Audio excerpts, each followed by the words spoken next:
can't believe it's been 2 years since I became a ranger.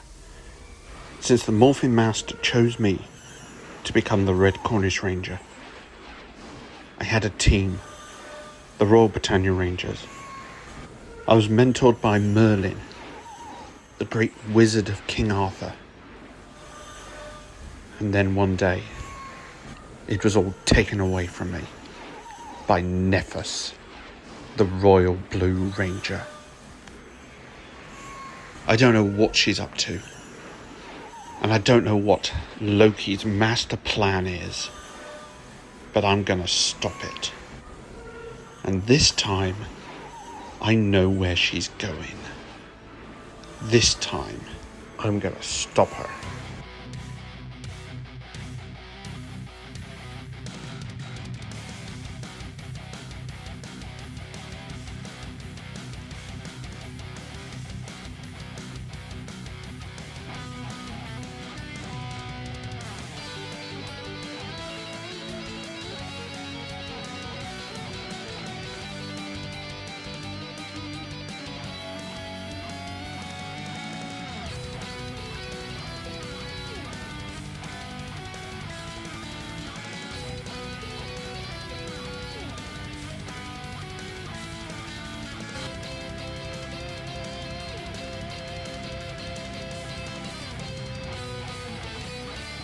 Power Rangers Universes Collide, the Red Cornish Ranger, and Universe 19. Elsewhere in Angel Grove, a red portal opens and out of it walks a man in a red Power Ranger uniform with a dragon shield on. In the center of the shield was a black diamond with a white cross. His helmet was also black with a white cross on it. I made it. This is it. This is the world she was heading to. Mark checked his dimension jumper, tapping the device impatiently. The eerie silence around him sent a chill down his spine. "What's wrong with this thing?" he muttered. Then, without warning, a voice echoed through the still air. "There is nothing wrong with it. I have stopped time." Mark's head snapped up. A woman stood before him, her long robes flowing in an unseen wind. Behind her, a single leaf was suspended in mid-air, frozen in time. Mark tensed. "Who are you? And what have you done?" The woman smiled. "My name is Shenon. I am the guardian of time in this universe. I am also the sister of Zordon." Mark's eyes widened. "This universe? Universe 19? Shenon nodded. "That is correct. And though it may not seem like it to you, we have met before. Just not from your perspective." Mark folded his arms. "Then should you even be telling me this? I've seen enough TV shows to know that talking about the future is usually a bad idea." Shenon chuckled. "If all goes according to plan, it won't matter. Right now, I need your help." She gestured towards a nearby bench and sat down, her expression turning grave. Mark hesitated, but joined her, settling his helmet beside him. "All right, what's going on?" In the near future, this universe's Ultra Rangers will face a multiversal enemy known as the Banker. Mark raised an eyebrow. "The Banker? What did they do? Take out a loan they couldn't pay back?" Shenon smirked. Not quite. The Banker is a force unlike anything this universe has encountered. He is already moving against Universe 19.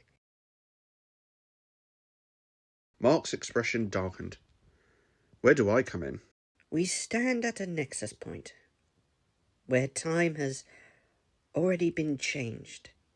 If left unchecked, the present and the future will spiral into chaos, much like your own universe has.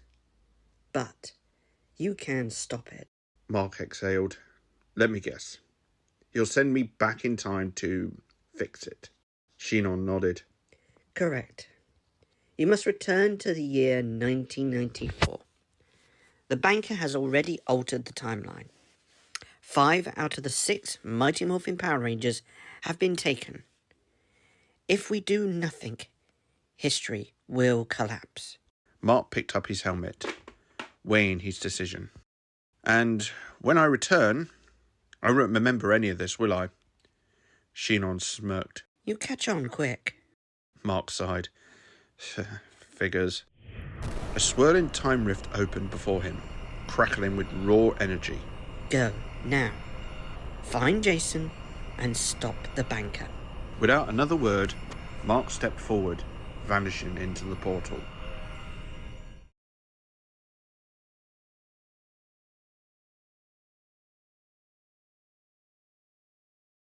Angel Grove, 1994.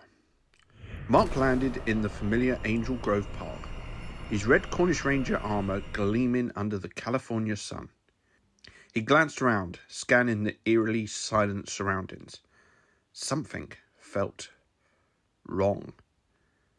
Demorphing to blend in, Mark walked towards the city, but as he neared downtown Angel Grove, a massive explosion erupted, sending debris flying. From the smoke, a lone figure in red staggered forward. Jason Scott, the original Red Ranger. Mark sprinted towards him, offering a hand. You okay? Jason wiped the sweat from his brow, his helmet tucked under his arm. Get out of here. It's not safe. Before Mark could respond, a monstrous voice boomed through the streets. So, this is the legendary Red Ranger. Pathetic. A hulking warrior clad in black armour emerged from the wreckage. His jagged blade pulsed with dark energy. Mark stepped in front of Jason, eyes narrowing. I won't let you hurt him. The monster laughed. And who might you be, little human? Mark smirked, raising his morpher. I'm no little human. I'm a Cornishman. It's morphin' time! Kono Bisviken! As the energy surged around Mark, a red suit appeared and his morpher found its place on his belt. A gold shield materialized with the Cornish crest at its heart. A sleek black helmet with a white cross for a visor appeared on his head. Jason's eyes widened. You're a Power Ranger? Mark drew Saba and the Dragon Dagger. It's a long story. Let's take this guy down first. The two rangers sprinted forward, weapons ready. Mark slashed with Saba, his blade cutting through the air with a bright arc of energy, while Jason span into a flying sidekick that struck the monster squarely in the chest.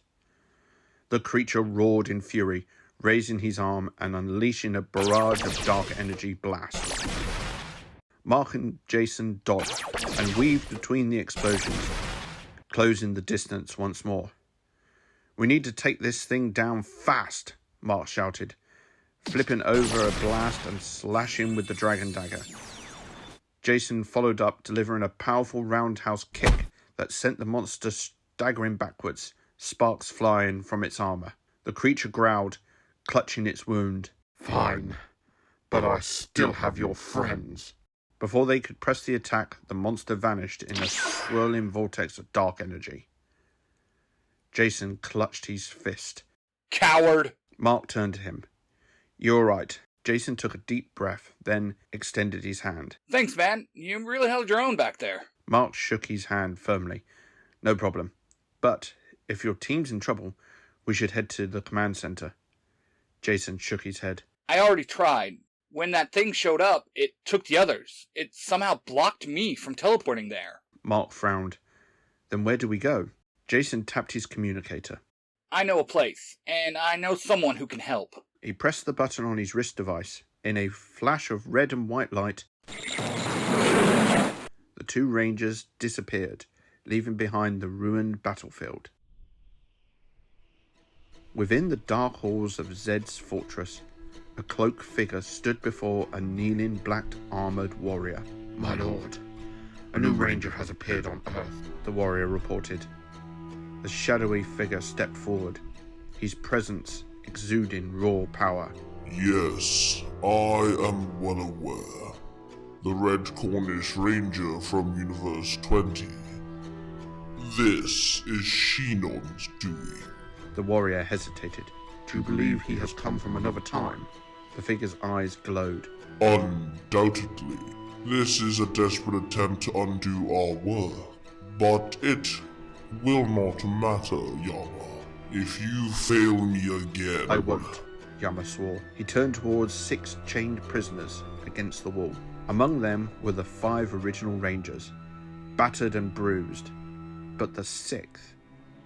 His metallic skeleton glimmered, his muscles exposed, his brain pulsing with raw energy, a massive Z on his forehead. Yama sneered. You were once the pinnacle of evil. Now I see why a version of you from another universe calls you weak. Turning on his heels, he strolled into the palace's depths. In the dungeon, a blue gorilla-like creature sat chained. Yama smirked. Goldar, how would you like to prove yourself? Goldar's eyes glowed with renewed fury. If my path to victory lies in servitude, then serve I shall.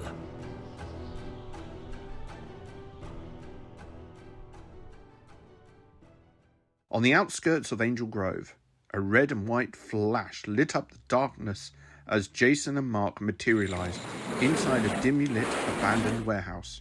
The scent of rust and dust lingered in the air as the 2 rangers demorphed. Jason turned to his unexpected ally, extending a hand. Thanks for your help, Mark took the handshake firmly. Mark, the Red Cornish Ranger. I'm from Universe 20, and the future. Aye, aye, aye, aye, aye. The future and a different universe. A robotic voice chirped as a small metallic figure wandered forwards. Why have you come here? Jason turned to Alpha. Good question, Alpha. Mark took a breath. Originally, I came here to hunt down the person who killed my team. But then a guardian of time intervened and told me I had to be here to stop the banker. I'm guessing the thing you were fighting is either him or his servant. Jason clenched his jaw. That was Yama. He showed up about a week ago, took over Zed's moonbase, and captured my team. Alpha and I have been scrambling for a while to rescue them. And now there are 2 of you. Your odds of succeeding have increased. Alpha said excitedly before pausing. But I have no data on the Red Cornish Ranger. What exactly is your power set? Mark smirked slightly. Well, my powers are actually devised from the Mighty Morphin powers. That's why I have the Dragon Dagger and the Power Sword. Alpha processed the information before nodding. Interesting. Yes, Jason, I believe this could work. Jason exhaled sharply, determination flashing in his eyes. We don't have much of a choice. If it wasn't for Mark, Yama would have got me too. The only way we're getting the others back is by breaking one of Zordon's rules. Jason, you risk losing the power's protection. Alpha countered. Jason crossed his arms. What other choice do we have? We can't just sit here while Yama unleashes the Dark Force on Earth. Mark stepped forward. There might be another way. I'm not bound by Zordon's rules the same way you are. I still follow the Ranger Code, but I won't lose my powers if I escalate a fight. I could summon the Dragon Zord, draw Yama out to Earth. That way you're not the one starting the battle. Jason blinked. Could that work, Alpha? Alpha hesitated before responding. I believe so. However, the Dragon Zord's power may be limited. Mark frowned. Is Tommy still the Green Ranger? Jason nodded. For now, but he might lose his powers again. Mark hesitated, choosing his next words carefully. That's unfortunate. Jason narrowed his eyes. But what happened? Mark sighed. All I can say is there will be a 6th Thunderzord. Jason crossed his arms. We could sure use that right about now. Alpha suddenly perked up. Jason, we do have another Zord. Jason turned sharply. How? When? Ever since Tommy lost his powers the first time, Zordon and I began developing a new Ranger, a contingency plan. We just needed a candidate. Mark's eyes flickered with recognition. Is the Tiger Zord ready? And are the adaptive programs in place? Jason's head snapped towards him. Wait, what? How do you know about... Yes, they are. Interrupted Alpha. Mark breathed heavily, already forming a plan. All right then, here's what we'll do. With my connection to the Mighty Morphin powers, I should be able to summon both Zords. I'll take them to the moon, engage Yama's forces, and then return to Earth. Jason squared his shoulders. And that's when I'll back you up. Alpha, can I summon all the Thunderzords? Yes, Jason, I believe so. Mark nodded, stepping outside, the cold air swirling around him as he raised his morpher. It's time, he muttered, morphing into his ranger form in a burst of red energy. Jason and Alpha followed, watching as Mark drew the dragon dagger and brought it up to his helmet. Here goes nothing. Jason frowned. Have you ever done this before? Nope. I don't even have my own Zord. Something I need to look into. Jason and Alpha exchanged a look. Taking a deep breath, Mark raised the dragon dagger to his lips and played the summoning tune. The sound echoed across the city, its eerie melody sending ripples through the air. Suddenly, the waters of Angel Grove Harbour churned violently. Then, with a deafening roar, a massive metallic reptile's head breached the surface. The Dragon Zord had arrived. Jason's eyes widened. That's insane! You actually did it! Aye. I wouldn't have believed it if I hadn't seen it, said Alpha. Mark lowered the dagger. Don't celebrate yet. That was just step one. With a flick of his wrist, he drew Saba and held the talking saber up. All right, buddy. Think you can summon the Tiger Zord? Saba's eyes glowed. I believe so, Mark. Moments later, a majestic white tiger Zord materialized beside the Dragon Zord. Jason took a step forward. I can't believe it! Alpha, you and Zordon really built this? Yes, Jason. Alpha said proudly. Mark wasted no time. He leapt onto the Tiger Zord and slid into the cockpit. All right, time to put these adaptive programs to the test. He slotted the dragon dagger into the controls where Saba usually rested. Tiger Zord, convert to warrior mode and merge with the Dragon Zord. The air crackled with energy as the two mighty Zords began to shift and transform. Then the sleek white armor of the Tiger Zord blended with the Dragon Zord's metallic plating, forming a hybrid of formidable and raw power. Jason stood in awe as the Dragon Tiger Megazord stood tall, its massive form radiating strength. Unbelievable, Alpha! Did you know they could do this? It was only a theory, but it appears the adaptive programs work beyond expectations. Alpha said. Mark tightened his grips on the controls. All right, guys, wish me luck. He paused and commanded. Saba, engage thrusters.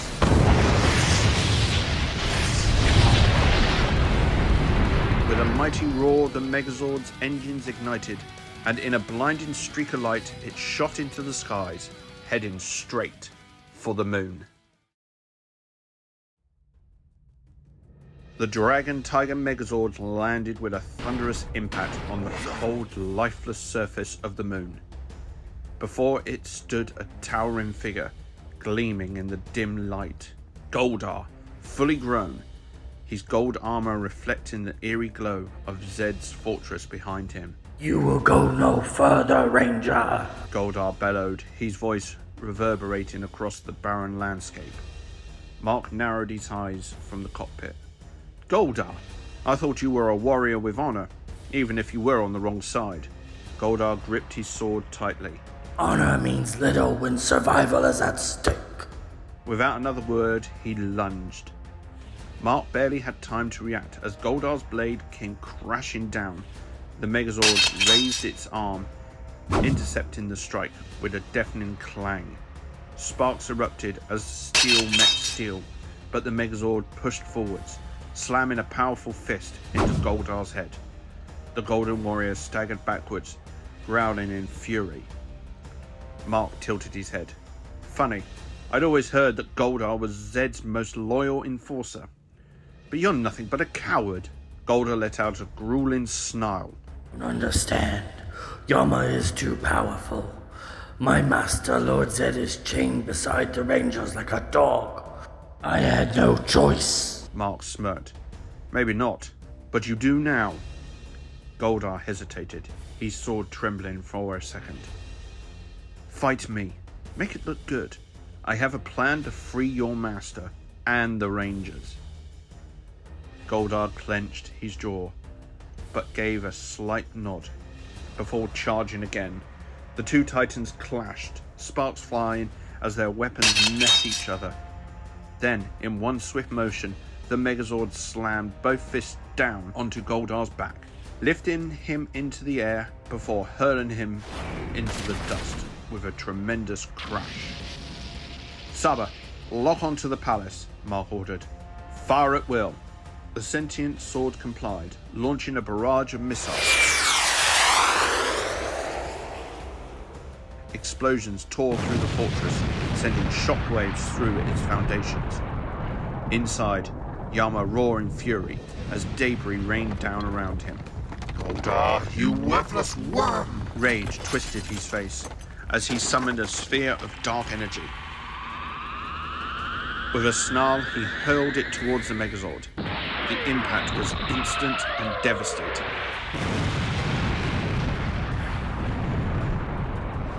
Mark barely had time to register what was happening before alarms blared throughout the cockpit. The Megazord rocked violently as the force of the blast sent it tumbling out of control, spiraling backwards, straight towards Earth.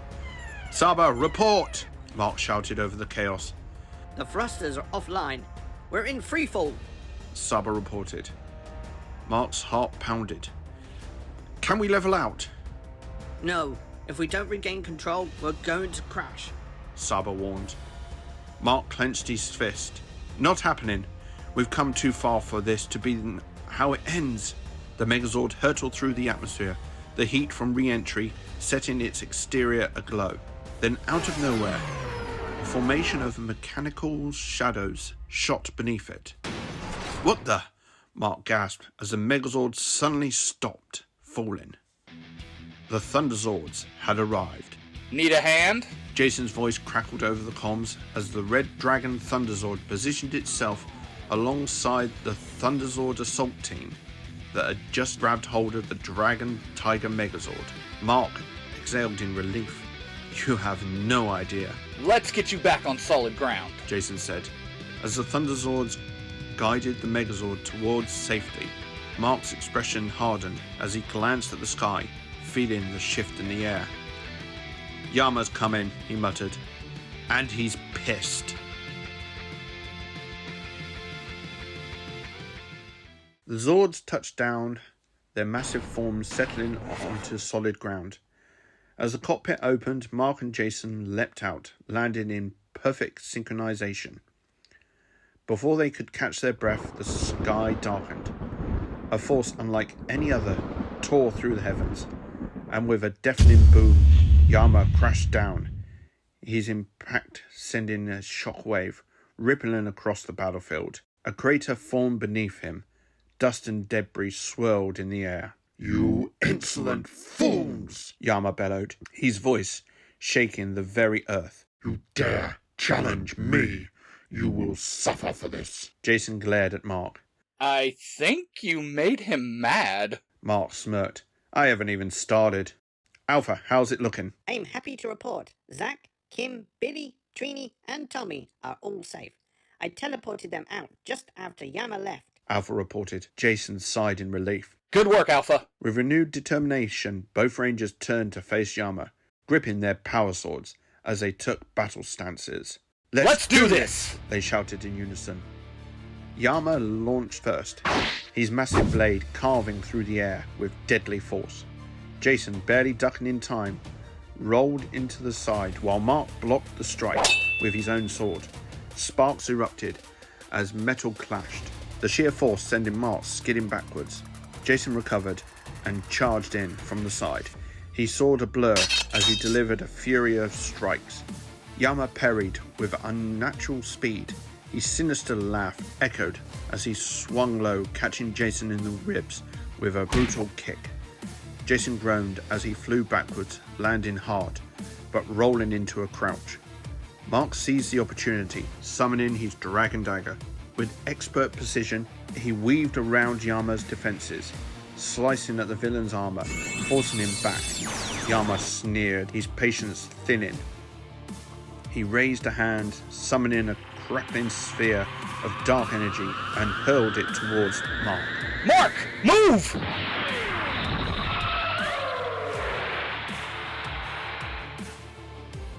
Instead of dodging, Mark flipped over the blast of energy, barely grazing his boots, as he twisted mid-air and drove his dragon dagger into Yama's shoulder. Yama howled in fury, struggling back, just as Jason fired a barrage of blasts from his blade blaster, striking him dead center. Mark landed smoothly, locking eyes with Jason. No words were needed. Jason gave a sharp nod and tossed his power sword into the air. Without hesitation, Mark caught it, now wielding both power swords, as gold energy crackled around him. "You like to talk about power, Yama?" Mark growled. "Try this on for size." He launched himself skyward, spinning with blinding speed. The energy from both swords surged, forming a streak of red and gold light. With an earth-shattering roar, Mark brought both blades down in a devastating cross-slash. The impact was immediate. Yama's entire form erupted in a cascade of sparks and energy. No, this isn't.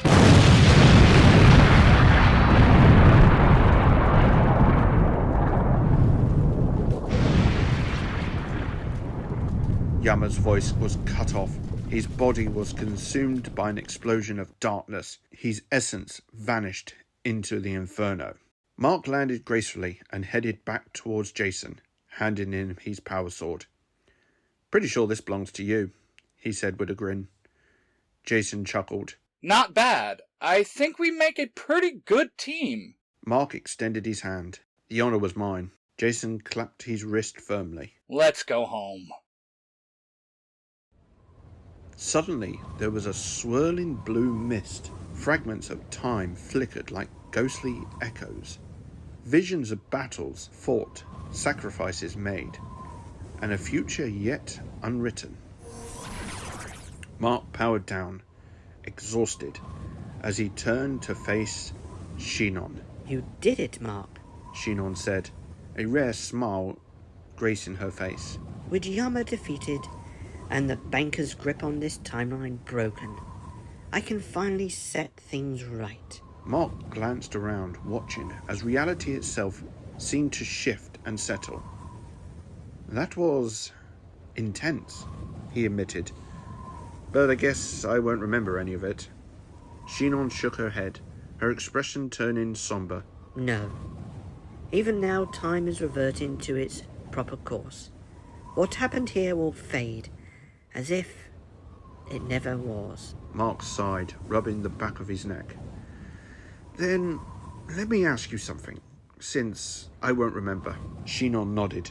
"You said my timeline spiraled into chaos. What did you mean? Does it have something to do with my older self? The one I met?" Mark paused, his gaze searching Shenon's face for answers. Shenon's expression darkened, her eyes reflecting the weight of an untold truth. There are forces at work beyond even my understanding, she admitted. Once, Universe 20 stood as a beacon of hope, a shining light across the multiverse. But one person's actions shattered that legacy.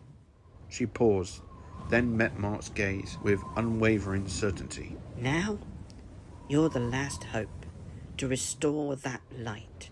Mark let the words sink in. Me? Why?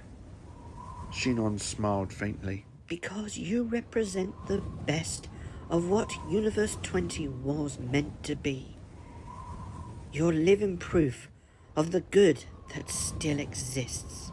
Mark swallowed hard, then hesitated before asking, "And what about Nephis? Will I find her?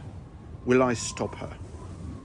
Shenon turned, watching the mist swirl as the fragment moments of time repaired themselves. "You'll get justice for your team," she said at last. "It may not happen the way you expect, but when the moment comes, you'll know it was meant to be." Mark followed Shenon's gaze and saw a vision forming, himself standing in the heat of battle, blocking a sword aimed at Jason. The moment flickered and faded. "I guess that's my cue," Mark muttered, taking a deep breath. Shenon turned to him. "Thank you, Mark." Mark smiled, knowing this was farewell. "No, thank you."